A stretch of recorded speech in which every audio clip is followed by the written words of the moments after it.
آمنت بالله وملائكته وكتبه ورسله واليوم الآخر والقدر خيره وشره من الله والبعث بعد الموت لا إله إلا الله آمنت بالله وملائكته.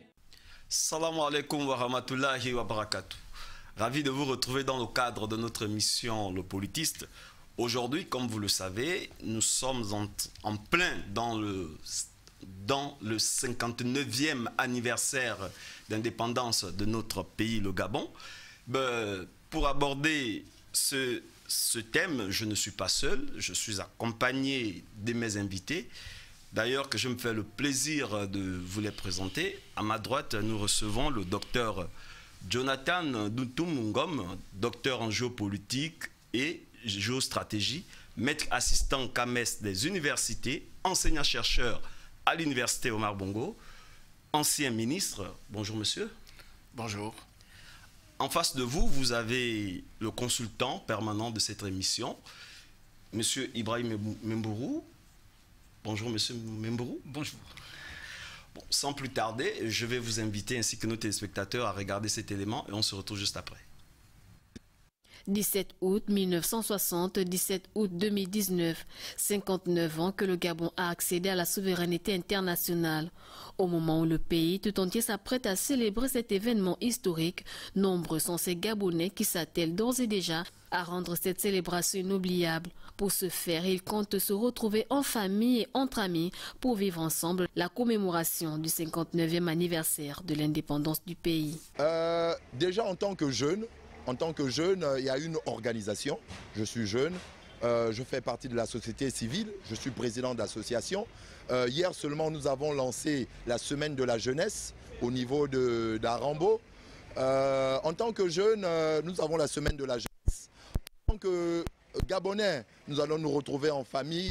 Se saisissant de l'opportunité, une interpellation à l'endroit des pouvoirs publics a été faite. Entre amis, en tant que leader d'opinion, toujours demander aux autorités de faire mieux pour la jeunesse.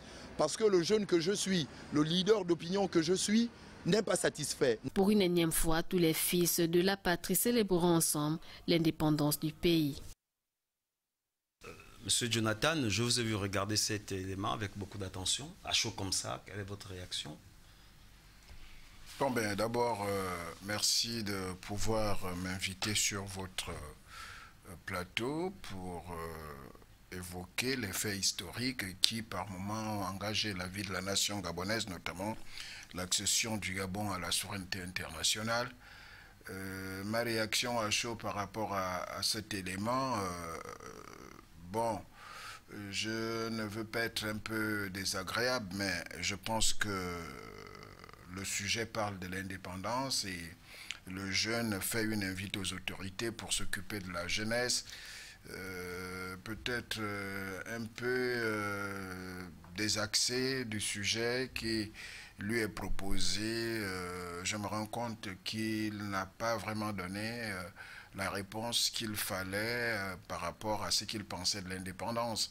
Il ne fait que nous donner ces titres en martelant qu'il est jeune et il est jeune, il est président d'une association, il est leader d'opinion, qu'il fallait que les autorités fassent beaucoup pour la jeunesse.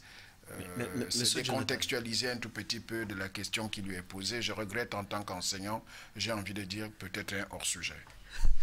En face de vous, monsieur Membourou. Tout à fait. Moi, j'abonde dans le même sujet. Hein. Je pense qu'il était tout à fait hors sujet, mais on peut quand même lui accorder des circonstances atténuantes du fait qu'il est jeune, comme il l'a rappelé, et qu'il veut profiter de cette occasion, c'est-à-dire peut-être un bilan à mi-parcours ou un bilan global par rapport donc à ces 59 années du Gabon, peut-être pour inviter une fois de plus des autorités à faire un peu plus pour la jeunesse, parce que de plus en plus, selon lui, je ne veux pas rentrer dans sa pensée, mais certains pensent que les jeunes sont peut-être abandonnés. d'où ma question, est-ce que sa réaction n'est pas, l'appel qu'il est en train de faire, n'est pas une façon d'interpeller les pouvoirs publics, les plus hautes autorités, en disant que non, à un moment donné, on disait que la jeunesse était sacrée et qu'aujourd'hui, cette jeunesse n'est plus sacrée. Et que nous fêtons quand même les 59 ans d'indépendance et que la jeunesse n'est pas toujours prise en compte. Monsieur Mambourou. Prise en compte, c'est trop dire, parce que moi je pense déjà dans les années 80, le président Feu Omar Bongo avait déjà mis en place un certain nombre de structures en ce qui concerne l'éducation et la formation, surtout en ce qui concerne l'enseignement technique et professionnel, avec la mise en place des centres de formation professionnelle, les lycées techniques, les collèges d'enseignement technique.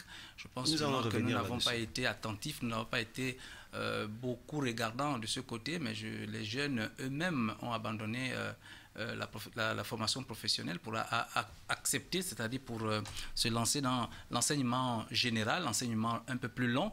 Et c'est toute chose qui fait aujourd'hui que nous avons beaucoup plus de littéraires que de techniciens. Docteur, est-ce que vous pouvez nous rappeler un peu les circonstances qui ont conduit à l'indépendance du Gabon? Bon, je pense que là, nous entrons peut-être dans le vif du sujet. Rappeler les circonstances qui ont conduit à l'accession du Gabon à la souveraineté internationale, nous pouvons dire très brièvement qu'il y a à la fois des circonstances extérieures, tout comme il y a des circonstances intérieures. Extérieures, vous savez que le Gabon est une ancienne colonie. Le Gabon a été officiellement colonie de la France, je pense, lors du traité signé par Boué-Villomèze. Nous sommes, je pense, en février 1839.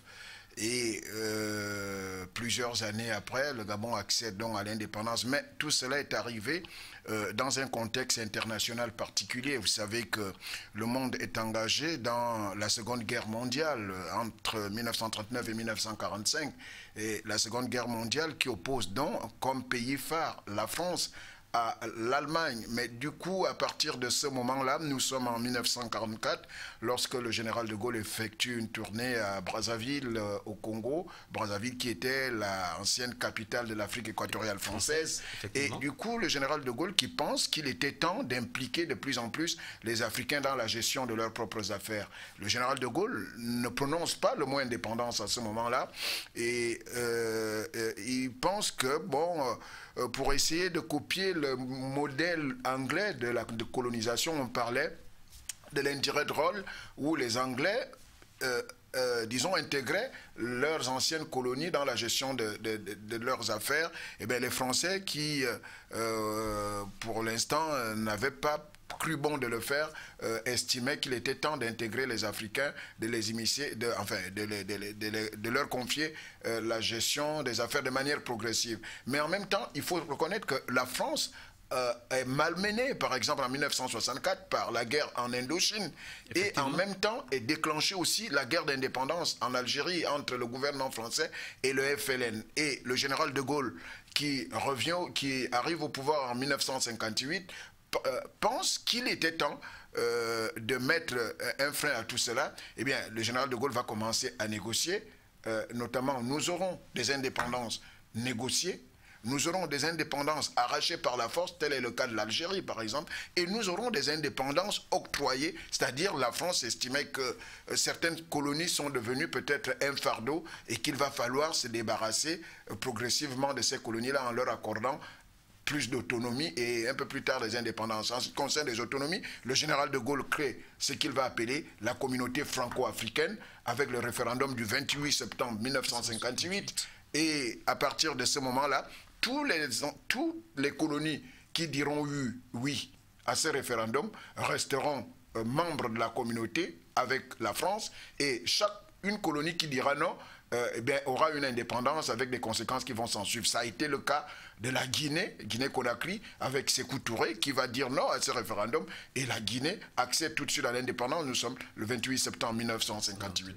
Et pour le cas du Gabon, le Gabon va dire oui à la communauté par ce référendum du 28 septembre, en dehors du Punga de René-Paul Souzade qui dira non, mais le reste, le BDG de Léomba et l'UDSG de Jean-Hilaire Obama, qui étaient les principales formations politiques de l'époque, vont dire oui, et l'ensemble du pays dira oui à ce référendum, et le Gabon entre donc. Mais très rapidement, la communauté ne pouvait plus perdurer, et progressivement, il y a eu la négociation de cette indépendance-là qui verra le président Léomba, qui était à l'époque Premier ministre à partir des élections territoriales de 1957, et puis finalement, cette indépendance est négociée et Léomba, de facto, devient le Premier ministre et devient donc le premier président de la République gabonaise. Nous sommes le 16 août 1960 et la fête est célébrée le 17 août, alors que l'indépendance avait été proclamée dans la nuit du 16 au 17 août. Voilà très brièvement comment on arrive à cette indépendance.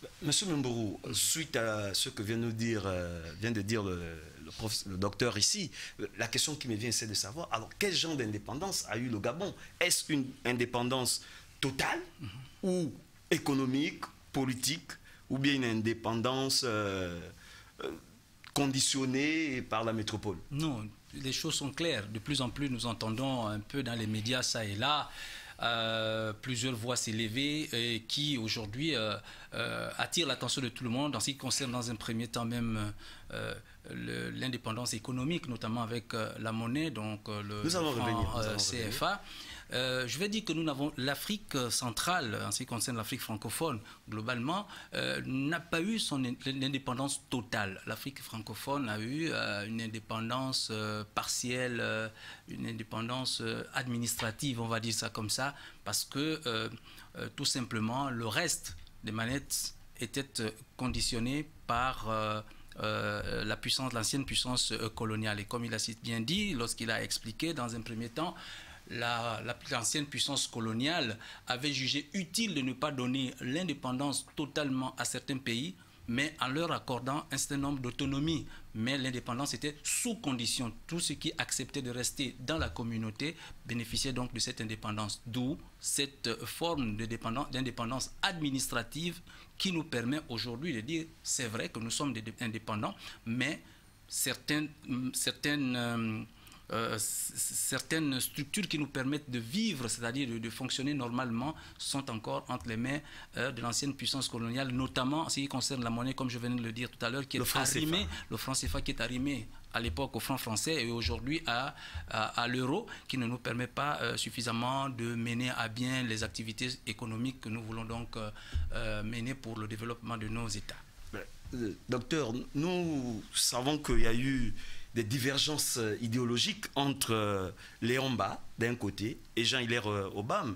Mais est-ce que ces divergences-là n'ont pas influencé la caractéristique de l'indépendance que nous avons? Car nous savons que Léomba, comme vous l'avez si bien dit, lui, il voulait bien que le Gabon soit un département d'outre-mer. Cependant, Jean-Hilaire Obama, lui, voulait une indépendance, être indépendant totalement. Bon, j'ai envie d'abord non pas que je veuille contrarier mon frère en face, mais j'ai envie de repréciser certaines choses par rapport à la caractéristique de l'indépendance. C'est vrai qu'on entend le commun des Gabonais, le commun des Africains dire que ce n'est pas une indépendance totale. Non, moi je ne pense pas, parce que il n'y a pas un pays qui soit totalement indépendant. Ça n'existe pas. Que ce soit en Afrique ou partout ailleurs. Les pays vivent, c'est pourquoi on parle de relations internationales. Il existe toujours entre les États des relations qui fassent qu'à un moment donné, chaque État soit dépendant de l'autre. Prenez le cas des États-Unis. Aujourd'hui, on parle de la négociation des accords de marché avec la Chine, avec ce que cela implique comme la société Huawei et tout le reste. Bon, donc, mais aussi avec l'Union européenne. Mais aussi avec l'Union européenne. Donc, les États vivent en interdépendance, que ce soit économiquement, même politiquement. Mais ce qui est à retenir, c'est que le Gabon, comme le reste des colonies africaines, je vous ai dit, il y a eu 3 formes d'indépendance.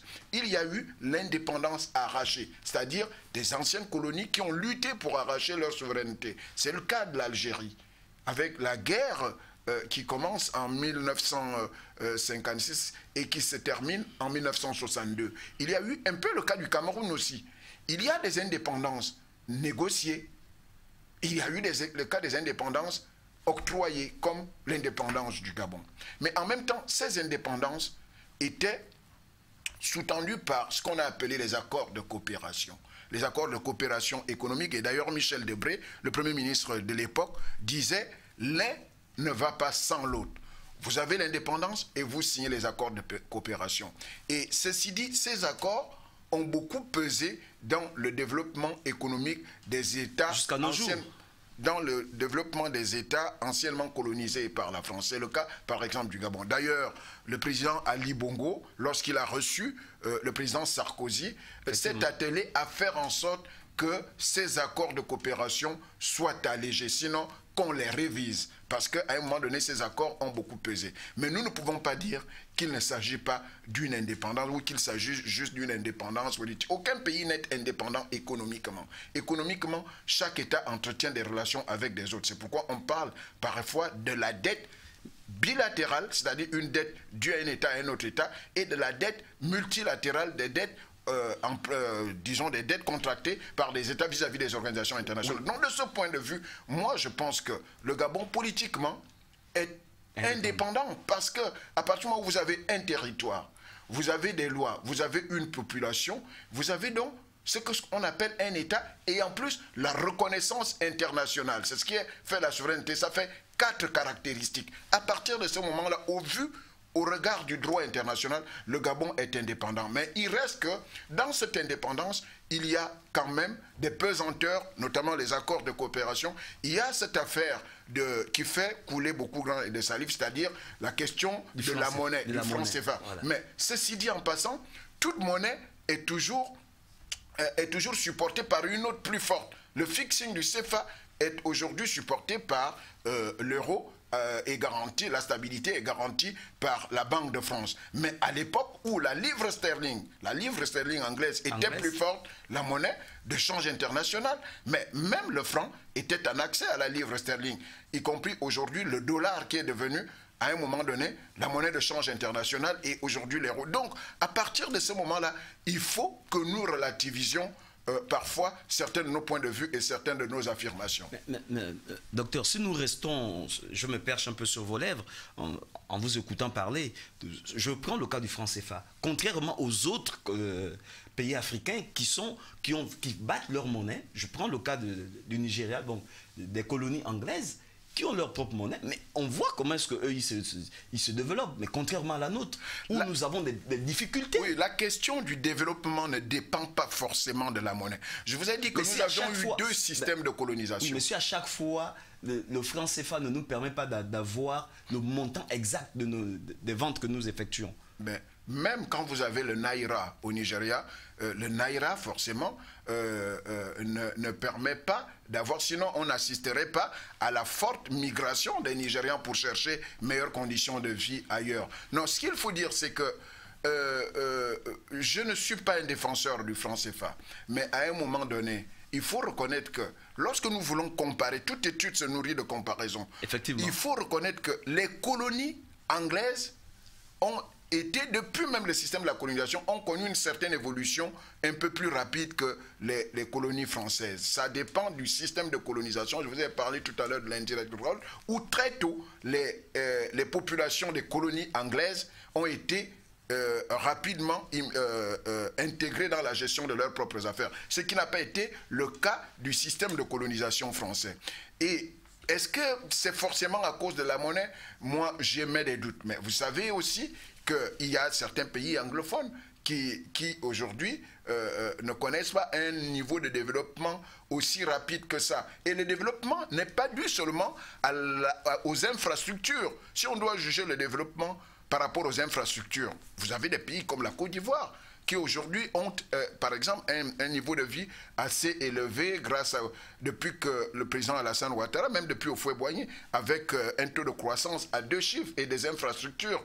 Mais en même temps, il faut intégrer la notion de niveau de vie. le niveau de vie aussi entre dans le développement. Donc de ce point de vue, je n'accuserai pas forcément la monnaie. Vous avez posé une question de savoir est-ce que les divergences entre Paul Sousa, entre Jean-Hilaire Obam de l'UDSG et Léon Mba du BDG n'ont pas peut-être influencé la question de la faiblesse de l'indépendance du Gabon. Bon, mais ce qui est vrai, c'est que ces deux acteurs politiques majeurs lors de l'accession de notre pays à l'indépendance, à un moment donné, ça a beaucoup pesé dans peut-être l'instabilité politique du Gabon qui nous a fait basculer dans le coup d'État de février 1964 parce qu'il n'y avait pas d'entente. Mais en même temps, ce sont deux acteurs majeurs qui ont animé la vie politique de la nation. C'est vrai que Léon Mba, au départ, était pour que le Gabon restât territoire d'outre-mer, alors que Aubameyang voulait d'une indépendance directe. Mais cette position, il l'a prise bien après. Parce que même l'UDSG de Jean-Hilaire Obam, tant que la constitution par rapport à la communauté n'était pas claire, n'était pas déjà pour l'indépendance. Mais il a fallu la révision de la constitution de la communauté pour que finalement l'UDSG de Jean-Hilaire Obam accepte le référendum. Donc, du coup, je pense que Léon Mba, à un moment donné, a été doublé parce que Léon Mba estimait que le Gabon n'était pas, la colonie gabonaise n'était pas prête parce qu'il manquait des usines, il manquait, des infrastructures liées à l'éducation et que pour rattraper ce retard, il fallait que le Gabon reste à un moment donné colonie d'outre-mer de la France, enfin territoire d'outre-mer de la France. Mais l'évolution du temps, le contexte d'alors n'a pas permis à la France de garder le Gabon comme elle a gardé par exemple les îles près de Madagascar, les îles Comores, par exemple, Mahorais et tout le reste. Donc, à partir de ce moment-là, l'indépendance a été octroyée très rapidement au Gabon. Mais bon, est-ce que leurs divergences ont pesé? Certainement, certainement pas. Mais toujours est-il que ce que nous devons retenir, c'est que ce sont deux acteurs majeurs qui ont animé la vie politique gabonaise avant l'indépendance et post-indépendance jusqu'à la mort du président Léon Mba en 1967. Monsieur Mburu, le docteur a parlé de certains points, vous aussi vous avez parlé de ça, certains points de coopération. Mais nous constatons que dans ces points, dans ces différents points de coopération, il y a de points où l'on dit tout ce qui est sous notre sol là, oui, appartient à la métropole. Rien n'appartient à l'État qui garantit même ce territoire. Justement, j'ai voulu laisser le docteur s'exprimer pour ne pas l'arracher la parole, mais rebondir sur la forme de dépendance que nous avons eue. En effet, je reviens en lui disant que, effectivement, en ce qui concerne donc nos indépendances en Afrique francophone, ce sont des indépendances soit administratives, soit politiques. Pourquoi je le dis? C'est tout simplement parce que il a parlé tout à l'heure qu'aucun État au monde n'est indépendant au regard donc des accords de coopération et tout ce qu'il y a. Mais chaque pays choisit sa forme de coopération avec les autres tout en étant indépendant, bien sûr. Vous voyez, on peut choisir aujourd'hui, nous avons les BRICS qui regroupent un certain nombre de pays, la Russie, l'Iran, la Chine, l'Afrique du Sud et bien d'autres. Ils sont libres de choisir eux-mêmes leur forme de coopération parce que, quelque part, nous reconnaissons que la monnaie, le dollar est la monnaie la plus forte au monde. Mais à un moment donné, compte tenu des répressions que les États-Unis font envers un certain nombre d'États, ils ont choisi eux-mêmes de mettre leur forme de coopération. Toute chose aujourd'hui qui dit clairement, qui nous montre aux yeux du monde entier que certains États ne sont pas libres, ne sont pas totalement indépendants comme on l'aurait pensé. Et effectivement, comme vous venez de le dire, je voudrais à ce niveau, lorsque vous me posez la question de savoir est-ce que nous sommes libres d'utiliser ou de jouir pleinement de notre sous-sol, de ce côté, je voudrais dire clairement que effectivement, il y a dans le droit lui-même positif, mais il y a aussi la coutume. La coutume, ce sont des habitudes qui se sont installées ou alors ce sont des choses qui se sont dites mais qui n'ont pas été écrites. Donc par conséquent, nous voyons aujourd'hui avec tout ce qui se passe et tout ce que nous avons lu que effectivement certains États africains sont obligés dans le cadre de la convertibilité de notre franc, de franc CFA, sont obligés de déposer une certaine somme au trésor français, au fin donc de garantir la monnaie de leurs États. Mais qu'à cela ne tienne, avec l'arrivée du président de la République Ali Bongo, qui a souhaité, et ça se passe aujourd'hui, que nos matières premières soient semi-transformées au Gabon avant que cela ne soit vendu. Aujourd'hui, ça nous laisse croire que cette même mise de l'ancienne puissance coloniale, on pouvait contourner en mettant en place des structures telles que celles que le président de la République a mises en place pour nous permettre de bénéficier, bien sûr, de la totalité, sinon la partialité des biens qui ressortent de nos terres. Docteur, vous nous dites que nous sommes totalement libres, mais que fait des bases militaires étrangères dans ce pays? Non mais je pense que vous me comprenez assez mal. Je ne vous ai pas dit que nous sommes totalement libres. J'ai dit que nous devons relativiser le fait de considérer que le Gabon n'a pas une indépendance, ou bien il y a une indépendance de factice. C'est ce que je vous dis, en vous disant que aucun État au monde ne vit dans l'autarcie et qu'à partir des accords de coopération, il y a que chaque État dépend toujours d'un autre État sur le plan économique ou sur le plan politique.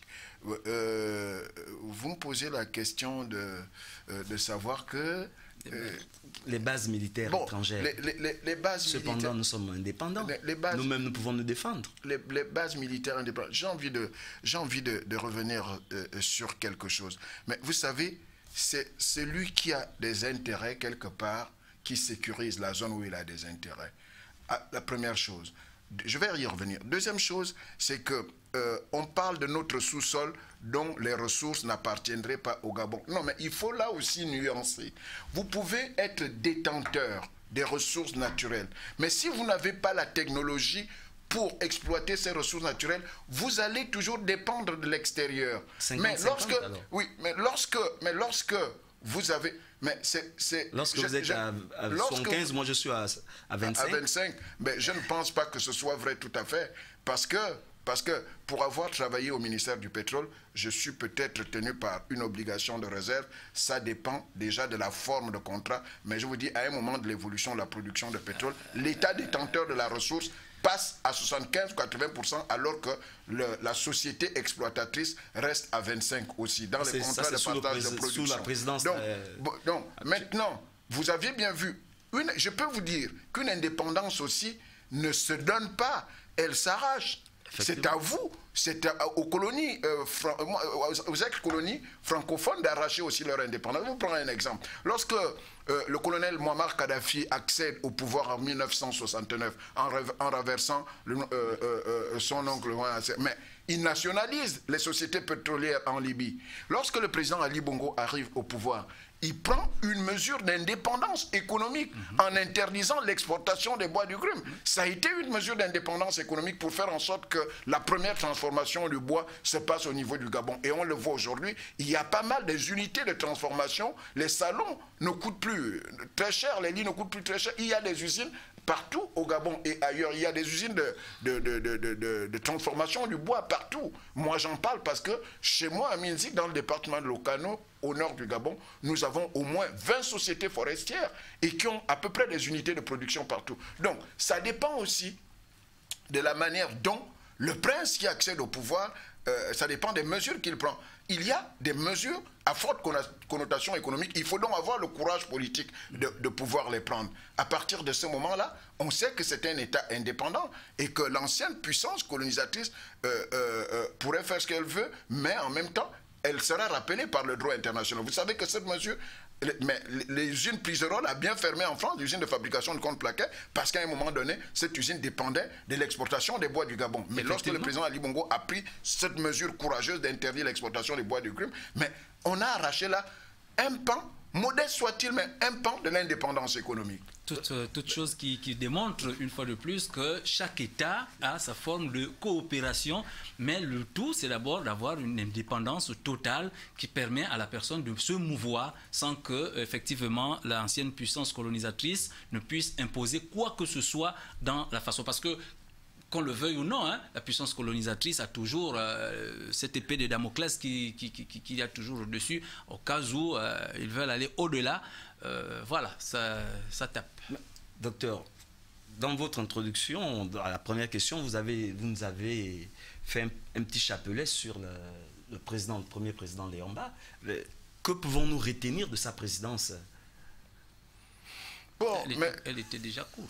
Je ne sais pas, Léomba a eu à gouverner le pays. Bon, s'il faut prendre l'année au cours de laquelle il accède à la primature, c'est-à-dire après les élections territoriales de 1957, il devient Premier ministre jusqu'à l'accession du pays à la souveraineté internationale. Qu'est-ce que nous pouvons retenir?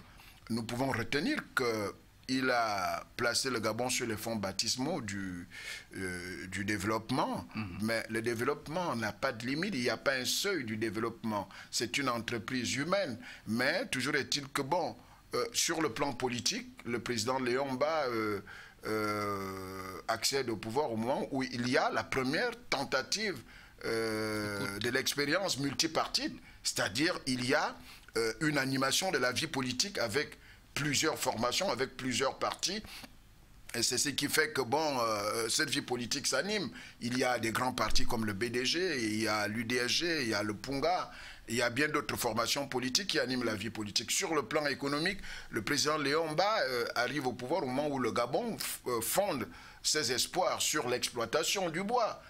Même s'il y a des prémices de découverte du pétrole à ce moment-là, mais c'est d'abord le bois qui est la première richesse sur laquelle comptait le Gabon à ce moment-là. Mais en même temps, le président Léomba jette les bases d'une éducation performante avec la construction des premiers établissements et bien des établissements qu'il a trouvés comme le lycée Félix Eboué qui est devenu le lycée national Léomba et qui a formé une grande partie de l'élite gabonaise post-indépendance. Donc à partir de ce moment-là, mais on va aussi retenir que le régime de Léomba à partir de 1964 a été un régime très dur où, bon, je n'aimerais pas utiliser le mot dictature, mais il y a quand même eu des mesures. Déjà, l'idée de créer un parti unique est du président Léomba qui a failli être créé en 1965.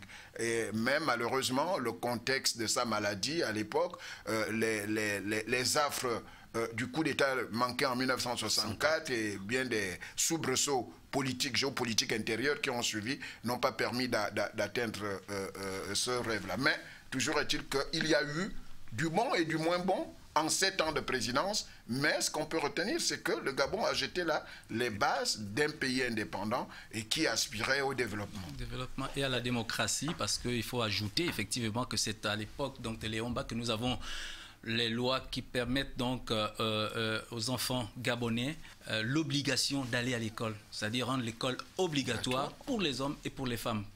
Alors qu'en France, à cette époque déjà, même le vote n'était pas encore autorisé pour les femmes, bien sûr. Et donc, il y a en 1900 les lois aussi sur la création des associations, des regroupements, la loi notamment de 1962. C'est ce qu'on peut retenir donc de son passage au gouvernement, plutôt à la présidence de la République. L'interdiction de la dot. L'interdiction de la dot. Donc, toutes ces choses, il faut les mettre dans le cadre donc, de sa présidence. La question qui vient s'adresse à vous deux. Pourquoi, lorsque vous étiez en train de parler un peu de la gestion de Léomba, vous avez parlé de certains acteurs, mais nous constatons que la question qui vient, c'est de savoir pourquoi les autres acteurs, voire aussi les pères fondateurs de l'histoire politique du Gabon, sont oubliés, tels que Paul-Marie Yembi, Ludwigmann, Georges Damas Aleka, car la mémoire de certains jeunes Gabonais ne maîtrise pas. Qu'est-ce qu'ils ont fait pour... Non, mais peut-être pas pour... Là, j'interpelle d'abord l'enseignant que vous êtes. Oui, peut-être pour Paul-Marie Yembi, dont on retient juste aujourd'hui les actes d'hilarité un peu comiques. Mais on sait quand même qu'il a été l'un des acteurs politiques majeurs du Gabon. Et surtout, il y a aussi Souzad qui a créé le Mpunga. Il y a Louis Bigman qui a été aussi une figure. Mais... il y a surtout Georges Damas Aleka. Je ne pense pas qu'il soit passé aux oubliettes parce que c'est quand même lui qui est le père de l'hymne national. Oui. Mais toujours est-il que si on tend à oublier ces acteurs, il va des programmes scolaires que nous avons aujourd'hui. Je pense que l'éducation nationale, l'enseignement supérieur devrait faire un effort dans le sens d'intégrer les cours, les programmes, des cours d'histoire, de géographie qui parlent de ces gens-là, notamment les cours d'éducation civique pour honorer la mémoire de tous les pères fondateurs. Mais toujours est-il que l'histoire aussi est écrite par les vainqueurs. il est arrivé qu'il y a eu plusieurs divergences entre ces acteurs politiques au point qu'aujourd'hui, on a pu retenir que peut-être des figures de proue comme Léon Mba, un peu Jean-Hilaire Obam, et nous avons Jean-Marc Gondjou, mais il y a aussi un des acteurs qui est encore vivant, Jean-Marc Eko, qui a été un des ministres de l'Éducation nationale, Léon Mba. Je pense qu'on devrait faire un effort, par exemple, c'est quand même l'une des dernières figures de cette époque qui nous reste. Il faudrait souvent l'inviter à des plateaux de télévision pour qu'il parle aux jeunes, pour qu'il donne sa version de l'histoire du Gabon à ce moment-là aux jeunes aujourd'hui, pour qu'aucune figure de cette indépendance, aucune figure de la naissance de l'État gabonais ne soit mise en berne. Il faut aussi ajouter que la presse ne joue pas toujours son rôle, parce que le slogan de la presse est informer, éduquer et distraire. Et dans ce domaine-là, je pense que la presse a sa part aussi de responsabilité. À l'époque, nous avons un historien qui nous a quitté, professeur Ratangatos. Mais ce que nous remarquons, c'est que chaque fois, ces personnalités ne sont invitées que lorsqu'il y a de grands événements comme l'indépendance, la fête de l'indépendance par exemple. C'est en ce moment seulement qu'on ressort parfois dans les tiroirs de l'histoire une bande, une vidéo, ou alors on fait parler un professeur, un historien ou un scientifique pour essayer d'évoquer ces choses-là. Mais tout au long de l'année, c'est pratiquement... voilà, rien n'est dit, et puis voilà, on s'occupe de beaucoup plus de politique, d'autres choses que de parler par exemple de ce qui concerne donc l'histoire de notre pays. La question s'adresse à vous deux. Qu'est-ce que nous pouvons retenir de l'œuvre du feu président Omar Bongo sous sa présidence? C'est vrai que nous sommes nés à son époque. Bon, vous savez que en 45 minutes, on ne peut pas tout dire au cours d'une émission. Effectivement. Mais ce qu'on peut retenir quelques minutes, oui, ce qu'on peut retenir du président Bongo, que c'est d'abord l'un des plus jeunes chefs d'État qui accède au pouvoir. Je pense lorsqu'il accède au pouvoir en 1967, à la suite de la mort du président Léon Mba, il n'a que 32 ans. Effectivement. Bon, mais on lui doit aussi la mise à mort du multipartisme et la création du parti unique en 1968, le 12 mars, lorsqu'il crée le PDG et qu'on supprime tous les partis qui existaient à ce moment-là. Bon, qu'est-ce qu'on peut retenir du président Bongo? Je pense que le président Bongo, on retient de lui trois grandes phases. D'abord, la phase d'Albert Bernard Bongo avec la politique de la rénovation. Et puis la phase de Omar Bongo à partir du boom pétrolier des années 1973, lorsqu'il se convertit à l'islam. C'est l'époque où le Gabon entre en chantier, parce que à ce moment-là, le pays doit accueillir le sommet de l'Organisation de l'Unité africaine en 1977, et tout le pays est mis en chantier. C'est là où il y a l'amorce véritable de la dotation en infrastructure du Gabon. Je pense que Libreville change de visage, et même les capitales provinciales. Et puis les premières fêtes tournantes organisées par le président Bongo au cours de pendant la fin des années 70. Moi je me souviens, j'étais très très jeune, la fête d'indépendance à Oyem en 1978, qui va donner à Oyem un visage d'une ville moderne. Ce qui est le cas d'Oyem est aussi le cas des autres villes de l'intérieur du pays, Franceville, Port-Gentil, Mouila, Tchibanga, ainsi de suite. Mais en même temps aussi, politiquement, cette période va être la période du triomphalisme du parti unique, groupe d'animation, on danse dans tout le pays. Et puis, finalement, en 1981, il y a les velléités d'une opposition organisée avec, pas un parti politique, mais un mouvement d'opposition, le Morena de Simo Yonaba, de Moubamba Zengi, de Paul Calvin Tomo, et bien d'autres acteurs qui seront mis en prison après la marche de la gare routière en 1981. Et puis Omar Bongo des années 90, avec l'organisation de la conférence nationale les mois de mars-avril 1990, le retour au multipartisme et à la démocratie, et finalement des élections législatives, présidentielles, mal organisées, bien organisées, mais une deuxième tentative d'expérience démocratique que va nous léguer Omar Bongo. Mais ce qu'on retient surtout, et je termine par là, c'est que au crépuscule de sa vie, le président Omar Bongo pose un acte patriotique peut-être pas bien perçu aujourd'hui, ou bien insuffisamment perçu, c'est que le président Bongo solde à peu près la dette du Gabon au crépuscule de sa vie. Il maintient la dette du Gabon au niveau où il avait trouvé quand il accède à l'indépendance. Et laisse le pays en plein boom pétrolier entre 2008 et à partir de 2005 jusqu'à 2009, quand il décède. Ben, le monde est dans le boom pétrolier avec les prix du pétrole qui oscillent les 108 $ le baril. Et donc, le président Bongo laisse un pays qui se porte à peu près bien, malgré le retard que nous avons accusé au niveau des infrastructures économiques. Mais il y a aussi le Transgabonais qu'il nous lègue.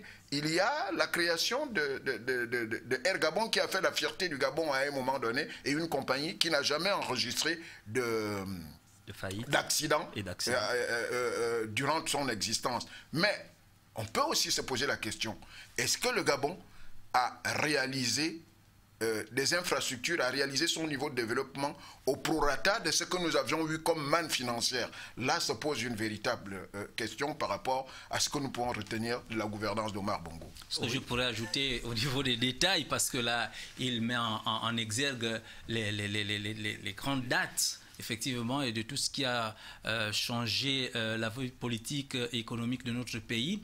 Mais il faut aller aussi au niveau national avec l'unité nationale. Vous savez très bien que Absolument. nous avons plusieurs ethnies au Gabon, et certaines ethnies ne voulaient pas se marier entre elles et voilà, aujourd'hui ce n'est plus le cas. Aujourd'hui, pratiquement avec l'unité nationale, toutes les ethnies se foisonnent, donc on peut trouver un enfant mienné chez un fan, chez un fan chez un mienné.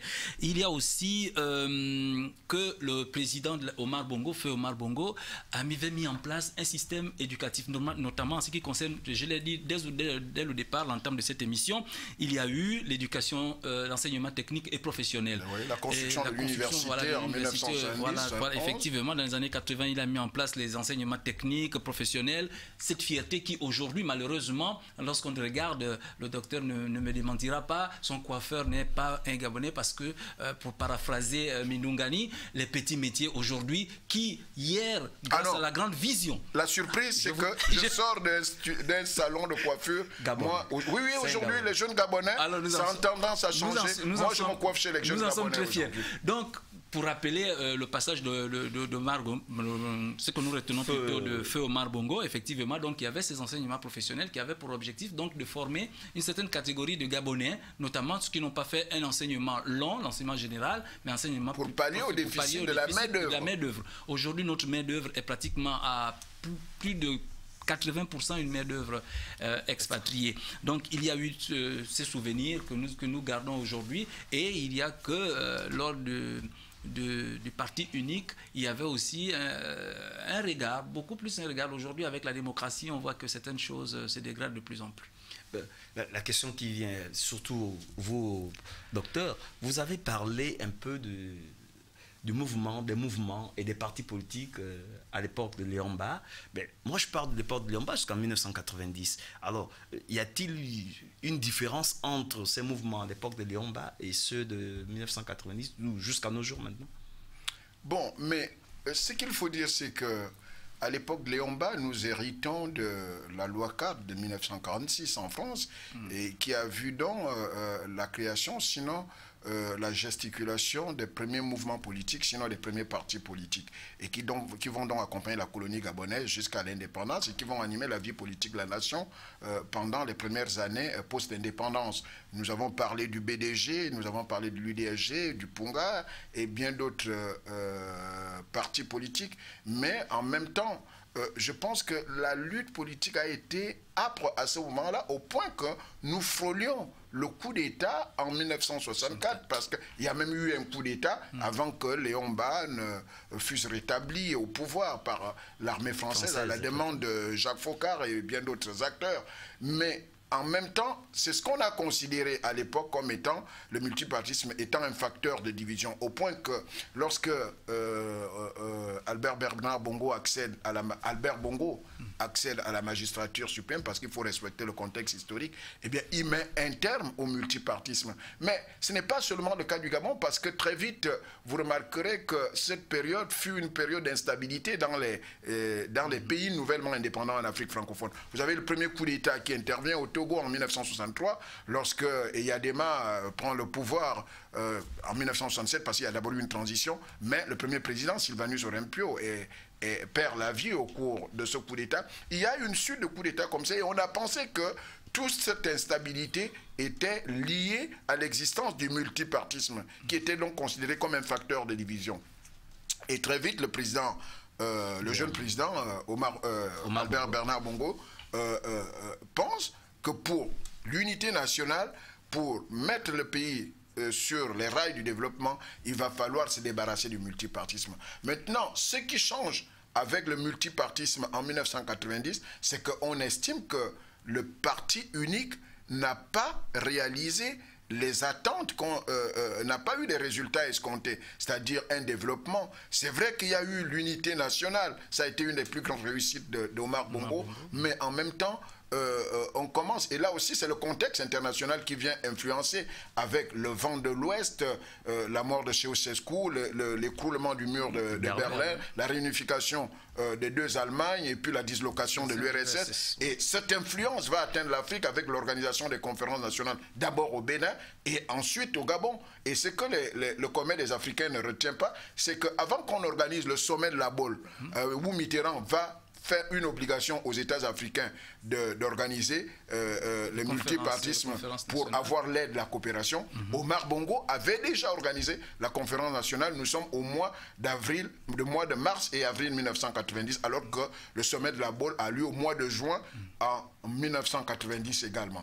Donc de ce point de vue, il y a eu cette ouverture au multipartisme et puis une tentative de la démocratie. Et les partis aujourd'hui créés à cette époque, aujourd'hui le Gabon, malgré le 1,8 million d'habitants, nous comptons aujourd'hui près de 75 partis politiques. Le rapport est tellement décalé entre le nombre d'habitants et le nombre de partis, ce qui dénote d'une certaine ouverture, même si on peut dire certaines choses sur le plan de la pratique démocratique, mais le multipartisme est quasiment intégral. Monsieur Mburu, que pouvons-nous retenir des 10 ans du président Ali Bongo à la tête de ce pays? C'est vrai qu'il y a eu la présidence de Madame Rose Francine Rogombe, qui a assuré la transition politique. Oui, effectivement. Oui. En quelques minutes, que pouvez-vous nous dire des 10 ans? Qu'est-ce que l'on peut retenir des 10 ans? C'est la volonté de l'homme. C'est-à-dire, tout à l'heure, le docteur a fait allusion à la volonté politique lorsque nous parlons de la coopération des États. Voilà, c'est déjà la volonté politique de transformer le Gabon. Vous voyez, de mettre le Gabon dans les standards internationaux, autant pour moi, pour permettre à notre pays d'être aussi vu comme les autres pays, parce que déjà lorsqu'il accède à l'indépendance, lorsqu'il accède au pouvoir, autant pour moi, il dit qu'il va faire de notre pays un pays, le Singapour, donc un pays émergent. Et donc par conséquent, le président de la République se lance dans des chantiers au niveau donc des infrastructures, au niveau des hôpitaux.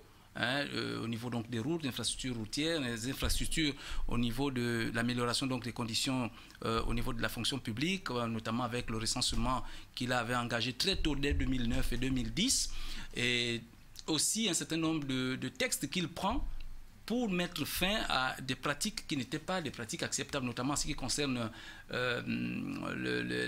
a pris un texte aujourd'hui qui aujourd'hui les gens n'est pas respecté en ce qui concerne donc l'usage des sachets des biodégradables aujourd'hui, malheureusement, l'interdiction. Et nous avons aujourd'hui la mise en place d'un haut commissariat à l'environnement. Et quand on regarde les caniveaux et autres et tout ce qu'il y a, c'est dire que vraiment cette mesure n'est pas mise en avant. Donc la construction des hôpitaux, la construction des routes, l'amélioration du climat des affaires en ce qui concerne donc la transformation du bois, la mesure phare qu'il a eu donc à prendre, donc la transformation déjà dans un premier temps du bois gabonais, ne plus exporter le bois gabonais en l'état, c'est-à-dire en l'état de grume, mais plutôt le transformer déjà au Gabon avant donc de l'exporter. Je vais un peu vous titiller parce que dans la présentation, je dis que vous étiez un ancien ministre de la République. Nous constatons quand même, c'est un fait que j'ai constaté depuis que je m'intéresse à la vie politique de ce pays, c'est que certains postes ministériels est une fonction provinciale et non républicaine. Je m'explique. Nous avons souvent constaté que lorsque l'on est nommé ministre, on est ministre de sa province et non ministre de la République. Et lorsqu'il faut faire même des dons, on ne les fait que chez soi et non ailleurs. C'est dû à quoi, monsieur? Non, en répondant à votre question, permettez-moi de faire juste un petit détour pour dire quand même que l'une des réussites d'Ali Bongo, du président Ali Bongo. Le président Ali Bongo, en 10 ans de pouvoir, c'est quand même l'assurance maladie, l'ACNAMGS. Oui. J'ai eu l'honneur de conduire la délégation gabonaise alors que j'ai assumé mes responsabilités de ministre délégué en charge de la protection sociale du Gabon. J'ai eu l'honneur de conduire la délégation gabonaise au sommet de la CIPRES à Lomé au Togo. Eh bien, plusieurs pays demandent à s'inspirer du cas du Gabon par rapport à la prise en charge des cas de maladie, à la prise en charge des maladies. Donc, l'ACNAMGS, la Caisse nationale l'assurance maladie et de garantie sociale, est quand même une réussite. C'est vrai qu'il y a encore quelques améliorations à faire, mais c'est quand même une des réussites sur le plan de la politique sociale du président de la République. Vous avez aujourd'hui aussi le cas des accouchements, la gratuité des accouchements au niveau de la nation. Donc, il y a eu, pendant les 10 ans d'Ali Bongo, il y a pour l'instant du bon, mais ça, un peu du moins bon à s'améliorer. Non, c'était pas avant. C'était un ancien ministre de la protection sociale qui... Oui, mais je vous dis que lorsque vous allez à l'hôpital, c'est payant toujours. Ça dépend, il y a des conditionnalités pour l'instant. Bon, maintenant, quand vous me posez la question de savoir pourquoi les ministres apparaissent beaucoup plus comme les ministres de leur village, de leur contrée, que les ministres de la République. Cette pratique ne date pas de la présidence d'Ali Bongo. Vous savez, il y a eu en 90, au sorti de la conférence nationale, où le président Omar Bongo avait conditionné la participation à un gouvernement au fait d'être d'abord un élu national, notamment au fait d'être élu député. Et à partir de ce moment, vous savez, à partir de ce moment, les gens ont pensé à satisfaire d'abord leur électorat avant de satisfaire les besoins de la République. Si bien que les dons qu'un ministre est amené à faire, il est fait d'abord au niveau de sa contrée parce qu'il pense à son élection demain. Et c'est ce qui va faire la différence entre un homme d'État qui pense d'abord aux questions d'intérêt supérieur de la nation et un homme politique qui pense à sa prochaine élection. Et de ce point de vue, cette pratique date depuis Omar Bongo et non depuis Ali Bongo. Et moi, je pense qu'aujourd'hui, on le voit. Moi, j'avais perdu mon élection et j'ai bien été reconduit au gouvernement par le président Ali Bongo. Donc, ceci pour dire que c'est vrai, c'est une pratique qu'il va falloir combattre pour que les ministres soient des ministres de la République. Et moi, une des solutions, c'est que les députés et les sénateurs restent à l'Assemblée et que le président se choisisse d'autres Gabonais pour conduire sa politique. Pourquoi je vous le dis et je chute par là? Parce qu'un député ou un sénateur doit aller à la chambre du Parlement et s'occuper de représenter les populations dans ce Parlement. Or, si vous avez un député qui est donc à la fois député, permettez-moi la répétition, et qui est membre du gouvernement, le résultat des courses, c'est que le membre du gouvernement doit mettre en musique le programme politique du chef de l'État. Mais si en même temps il est député et membre du gouvernement, il pense d'abord, lui, à son élection. Et donc à satisfaire les populations de sa contrée politique, donc à devenir ministre du village, ministre du canton, ministre de son siège. Or, si on vous choisit, par exemple, vous n'êtes pas député, vous n'allez au gouvernement que pour mettre en musique la politique du chef de l'État. C'est pourquoi moi, je suis un défenseur de la pratique qui veut que les députés et les sénateurs restent au Parlement et que le président se choisisse d'autres Gabonais aussi compétents qui animeraient sa politique au sein du gouvernement pour faire la politique du chef de l'État. Sinon, les deux, forcément, ce qui prend le dessus, c'est le canton, c'est le village, c'est la contrée, parce qu'on pense à sa prochaine élection. Et étant élu, je voudrais ajouter à sa suite, étant élu de la République et membre du gouvernement, pour répondre à votre question, pourquoi ne pas aller faire les dons dans un autre village que son village? Mais tout simplement parce qu'il y a des territoires à défendre, comme il venait de le dire. Un député, par exemple, de l'Estuaire ne peut pas aller faire un don dans la ville de Port-Gentil ou bien la ville de Lambaréné. L'autre député titulaire de ce siège se sentira quelque part un peu attaqué et donc par conséquent, pour éviter des problèmes, chacun reste dans son giron. Ce qui nous fait revenir à la question un peu en arrière. À l'époque du président Léon Mba, on a vu des ressortissants de l'Estuaire qui se présentaient Par exemple, dans le Wellington ou dans le Haut-Togo et vice-versa. À l'époque d'Omar Bongo, on a vu un député ressortissant des Bitam qui avait été élu député à Gamba. Et nous aimerions assister à cela. C'est qu'un Gabonais non originaire se présente à une élection, ce qui conforterait l'unité nationale dont on parle aujourd'hui. Nous arrivons pratiquement au terme de notre mission. Nous allons faire d'abord un avant-dernier tour de table. Que se dégage des 59 ans d'indépendance du Gabon? Là, nous sommes en plein dans ces 59 ans, 59e année d'indépendance. Qu'est-ce qui se dégage aujourd'hui? Ben, écoutez, moi je pense que en 59 ans, nous avons suffisamment avancé.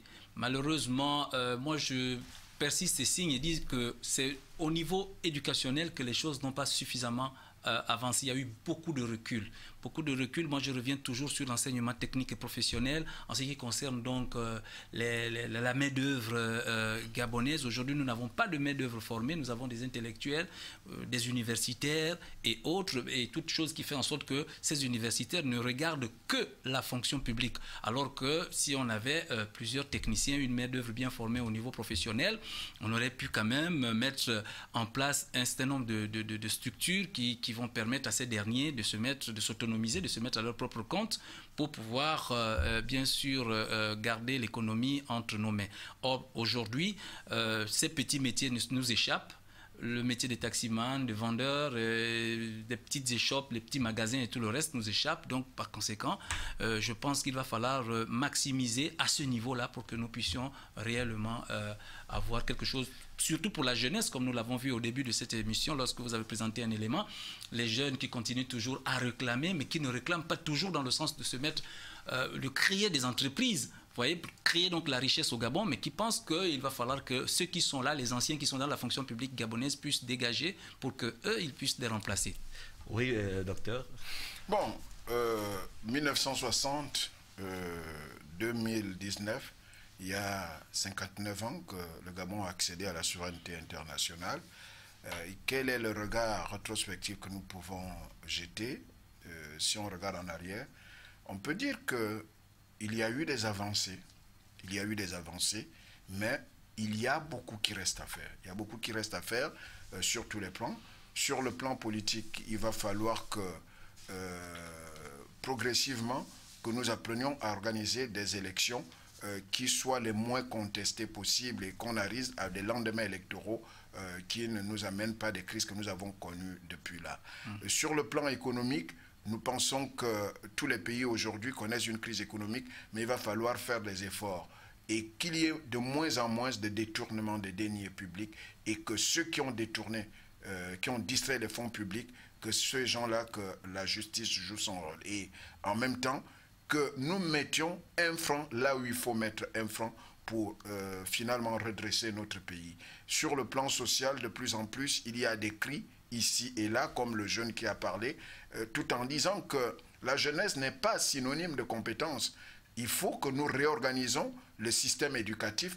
D'un côté, la formation professionnelle, de l'autre côté aussi, la formation littéraire. Moi, je ne suis pas pour ceux qui disent qu'on a trop formé des littéraires. Il n'y en a pas assez. Il y a des établissements aujourd'hui qui n'ont pas de professeurs de français, qui n'ont pas de professeurs d'histoire et de géographie, qui n'ont pas de professeurs de SVT. Il faudrait que nous formions de plus en plus d'enseignants, que nous formions de plus en plus du personnel de santé pour que notre pays se porte bien. Donc, de ce point de vue, je pense qu'il y a eu des erreurs qui ont été commises depuis 1960 et ces erreurs, jusqu'à aujourd'hui, nous pouvons maintenant dire que ça s'arrête là et il faudrait que chacun joue son rôle dans le processus de développement du Gabon pour que finalement notre pays connaisse des lendemains meilleurs. Nous sommes arrivés pratiquement au terme de notre mission, mais nous n'allons pas partir comme ça, nous n'allons pas nous séparer de cette façon. Comme il est de coutume dans cette émission, nous allons prendre alors votre mot de la fin. Nous allons commencer par M. Membourou. Je vous remercie de nous avoir invités et surtout de m'avoir mis face à un enseignant, un brillant enseignant qui aujourd'hui a fait la preuve son brillantisme à travers l'histoire qu'il a mis au niveau donc de notre média, et aussi à travers ses propos informer un tout petit peu les téléspectateurs qui nous suivent sur la longue marche donc de notre pays, donc les 59 années de la République gabonaise. C'est nous qui vous remercions, M. Memboro. Alors, docteur, votre mot de la fin? Bon, mais que vous dire de plus si ce n'est que souhaiter une bonne fête d'indépendance à tout le monde et dire aux Gabonais que le meilleur est à venir, que le développement n'a pas de seuil, tout pays est en quête du développement, et que nous pouvons mettre de côté les erreurs qui ont été commises, mais pourvu qu'il y ait une prise de conscience véritable afin que notre indépendance ait véritablement un sens, c'est-à-dire un pays où il fait bon vivre sur le plan social, sur le plan économique, et qu'il y ait une politique apaisée au niveau de notre pays. Et bonne fête d'indépendance à tous. Merci, monsieur le docteur Jonathan Doutoum-Ngom. Il faut dire que vous êtes docteur en géopolitique et géostratégie, maître assistant en CAMES des universités africaines, c'est ça? Ah non, non, non. Ou bien des universités. Maître assistant des universités, il n'y a pas des universités africaines. Je n'ai pas fait j'ai fait ma thèse de doctorat en France, donc... D'accord. Vous le dites, comment on dit, je voulais vous titiller. Les universités des tropiques. Non, l'université, c'est l'universalité. Donc, merci, enseignant-chercheur à l'université Omar Bongo. Mesdames et messieurs, nous sommes arrivés au terme de notre émission.